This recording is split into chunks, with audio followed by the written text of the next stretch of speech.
Are you ready to learn something new today? I did. That doesn't happen very often, but today was that day. What am I talking about? Well, I had some clients that came in to let me know that they had received a letter in the mail from the Social Security Administration asking if they knew that they had been missing some money from an old, looks like a ESOP and a profit sharing plan through an old employer. Well, this money has apparently been missing for some time. In fact, their particular letter here is talking about the fact it's been missing since 1997. So that's a couple of years. They don't recall ever getting a letter like this before. I'm not really sure what prompted it. My client hasn't been with this company nearly 20 years. So they brought it in. We called the number on the letter, talked to somebody, a nice person in the Department of Labor. Got a chance to visit with them a little bit about what was going on. They gave us some tools to go by, some companies to call. So we did a little treasure hunting for 25, 30 minutes today to see whether or not the money that was in these two accounts was still there or if something else happened to it.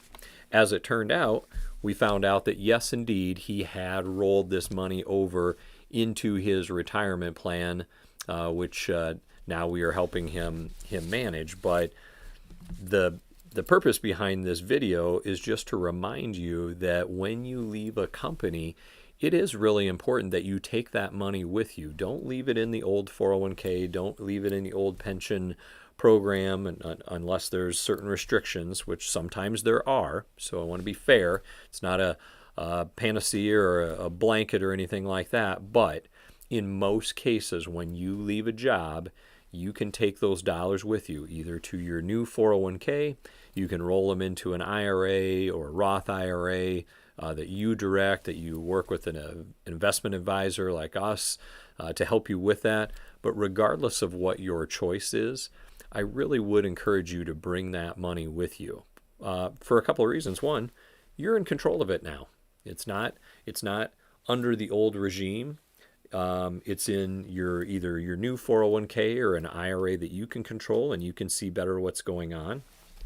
Secondly, and probably more importantly, you didn't forget about it. 20 or 30 years didn't go by and you're just finding out, or the government's just catching up with their backdated work and letting you know, hey, you might have left this money behind. Now, fortunately, the companies that we talked to had good enough records. We could figure out that, yeah, actually he did roll that into his other plan. His old employer got bought out, so there were some changes there. But this becomes a really tricky thing. The farther away you are from an old employer, the harder it is to track this stuff down. So fortunately, we got good news. Fortunately, unfortunately. Unfortunately, he didn't have a pot of $50,000 or $100,000 just magically showing up. But fortunately, we found out that, yeah, that money that he did have did get put with his other money. So he didn't lose track of it. He didn't lose any money. That was a big relief. So if you want to avoid problems like that, I would encourage you, if you're a do-it-yourselfer, then do it yourself and make sure that money follows you when you leave an employer. If you're not a do-it-yourselfer and you want help, call us. We know what to do. We can help you walk through those steps.